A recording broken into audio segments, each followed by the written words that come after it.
তো আজকে আমরা বানাবো মাটন পায়া। পায়া বানানোর জন্য আমরা প্রথমেই পায়াগুলোকে বয়েল করে নেব। বয়েল করা হয়ে গেলে আমি পানিগুলো ফেলে দেব এবং পায়াগুলো ভালো মতো ওয়াশ করে নেব। পায়াগুলোকে খুব ভালোভাবে ধুয়ে নিতে হবে যাতে এর মধ্যে কোনো পশম না থাকে। পায়াগুলোকে মাঝখান থেকে ভেঙে নেব।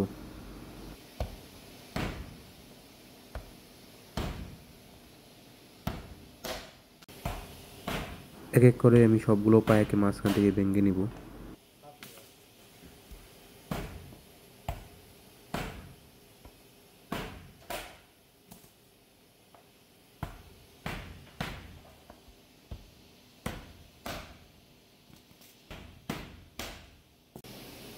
পায়াগুলো যখন ভাঙা হয়ে যাবে আমি যে পাতিলে রান্না করব সেই পাতিলে পায়াগুলো তুলে নিব।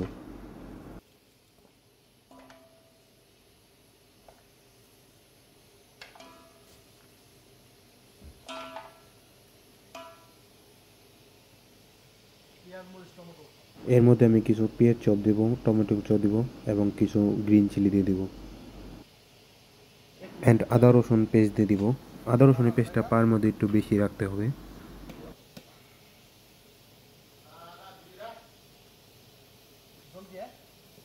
কিছু পরিমাণ ধনেপাতা চপও দিয়ে দিব অ্যান্ড হোল স্পাইসেস দিয়ে দিব, গরম মশলা, তেজপাতি, এলাচি, দারচিনি।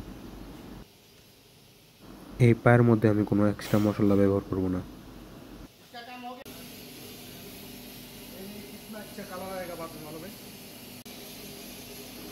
এটাকে আমি 5-7 মিনিট মতো ঢেকে কুক করে নিব এবং 5-7 মিনিট পর ঢাকনা খুলে নাড়া দিব। এ পর্যায়ে আমি পায়ের মধ্যে পানি ঢেলে দেব এবং ঢেকে কুক করব। পানি ঢালার পরে আমি এটাকে ঢেকে 3 ঘন্টার মতো কুক করে নিব স্লো হিটে।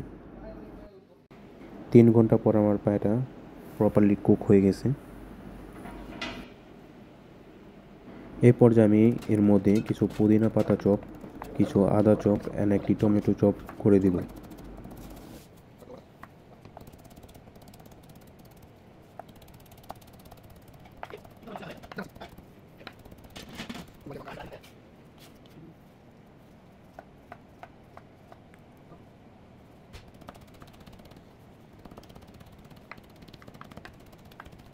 পুদিনা পাতা চপ, আদা চপ এবং টমেটো চপ আমি এর মধ্যে দিয়ে দেব এবং 5 মিনিটের জন্য ঢেকে কুক করে নিব।